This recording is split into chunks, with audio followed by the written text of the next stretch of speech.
ಮನೆ ಮುಂದೆ ದ್ವಿಚಕ್ರ ವಾಹನ ನಿಲುಗಡೆ ಸ್ಥಳದಲ್ಲಿ ಕಚೇರಿ ಮುಂಭಾಗ ನಿಲುಗಡೆ ಮಾಡುತ್ತಿದ್ದ ದ್ವಿಚಕ್ರ ವಾಹನಗಳನ್ನು ಕಳವು ಮಾಡುತ್ತಿದ್ದ ಅಂತಾರಾಜ್ಯದ ಆರೋಪಿಯನ್ನ ಬಂಧಿಸುವಲ್ಲಿ ವೈಟ್ಫೀಲ್ಡ್ ಪೊಲೀಸರು ಯಶಸ್ವಿಯಾಗಿದ್ದಾರೆ.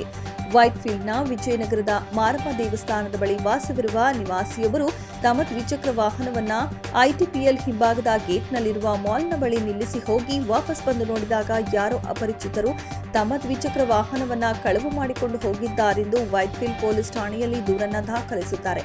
ಬೈಕ್ ಕಳುವಿನ ದೂರನ್ನ ದಾಖಲಿಸಿಕೊಂಡ ವೈಟ್ಫೀಲ್ಡ್ ಪೊಲೀಸ್ ಠಾಣೆಯ ಪೊಲೀಸ್ ಇನ್ಸ್ಪೆಕ್ಟರ್ ಗುರುಪ್ರಸಾದ್ ಅವರು ಆರೋಪಿಯ ಬಂಧನಕ್ಕೆ ತಂಡವೊಂದನ್ನು ರಚಿಸಿ ತನಿಖೆಗೆ ಇಳಿಸುತ್ತಾರೆ. ವಿವಿಧ ಆಯಾಮಗಳಲ್ಲಿ ತನಿಖೆಯನ್ನ ಕೈಗೊಂಡ ತನಿಖಾ ತಂಡಕ್ಕೆ ಹೊಸಕೋಟೆಯ ಕೊಟ್ಟೂರು ಗ್ರಾಮದಲ್ಲಿ ಓರ್ವ ವ್ಯಕ್ತಿಯನ್ನ ವಶಕ್ಕೆ ಪಡೆದುಕೊಂಡು ವಿಚಾರಣೆಗೆ ಒಳಪಡಿಸಿದಾಗ ವೈಟ್ಫೀಲ್ಡ್ನ ಸುತ್ತಮುತ್ತ ಹಲವು ದ್ವಿಚಕ್ರ ವಾಹನಗಳನ್ನು ಕಳವು ಮಾಡಿದ್ದಾಗಿ ಬಾಯ್ಬಿಟ್ಟಿದ್ದಾನೆ.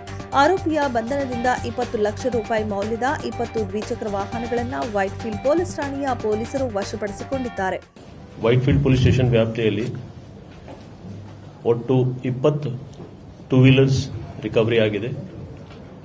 ಅಂದಾಜು 20 ಲಕ್ಷ ಬೆಳೆದು ಇದರಲ್ಲಿ ತುಂಬ ಇಂಟ್ರೆಸ್ಟಿಂಗ್ ಅಂದರೆ ನಮ್ಮ ಪೊಲೀಸ್ ಟೀಮ್ ಅವರು ಕಂಟಿನ್ಯೂಸ್ ಆಗಿ ಕ್ರೈಮ್ ಪ್ಯಾಟರ್ನ್ ನೋಡಿ ಎಲ್ಲೆಲ್ಲಿ ಇದು ಆಫೆನ್ಸ್ ಆಗ್ತಿದ್ದು ಅಲ್ಲಿ ರಿಕ್ವೆಸ್ಟ್ ಮಾಡಿ CCTV ಅವರು ಹಾಕಿಸಿದ್ರು ಕನ್ಸರ್ನ್ಡ್ ಏಜೆನ್ಸೀಸ್ ಕಡೆಯಿಂದ.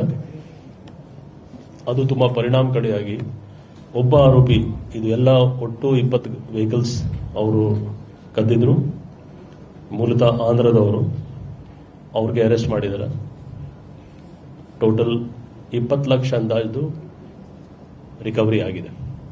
ಈ ಕಾರ್ಯಾಚರಣೆಯನ್ನ ಬೆಂಗಳೂರು ನಗರದ ವೈಟ್ಫೀಲ್ಡ್ ವಿಭಾಗದ ಡಿಸಿಪಿ ಪರಶುರಾಮ್ ಅವರ ನಿರ್ದೇಶನದಂತೆ ವೈಟ್ಫೀಲ್ಡ್ ಉಪವಿಭಾಗದ ಎಸಿಪಿ ರೀನಾ ಸುವರ್ಣ ಅವರ ಮಾರ್ಗದರ್ಶನದಲ್ಲಿ ವೈಟ್ಫೀಲ್ಡ್ ಪೊಲೀಸ್ ಠಾಣೆಯ ಪೊಲೀಸ್ ಇನ್ಸ್ಪೆಕ್ಟರ್ ಗುರುಪ್ರಸಾದ್ ಅವರ ನೇತೃತ್ವದಲ್ಲಿ ಅಧಿಕಾರಿ ಮತ್ತು ಸಿಬ್ಬಂದಿಗಳು ದ್ವಿಚಕ್ರ ವಾಹನ ಕಳ್ಳನನ್ನ ಬಂಧಿಸುವಲ್ಲಿ ಯಶಸ್ವಿಯಾಗಿದ್ದಾರೆ.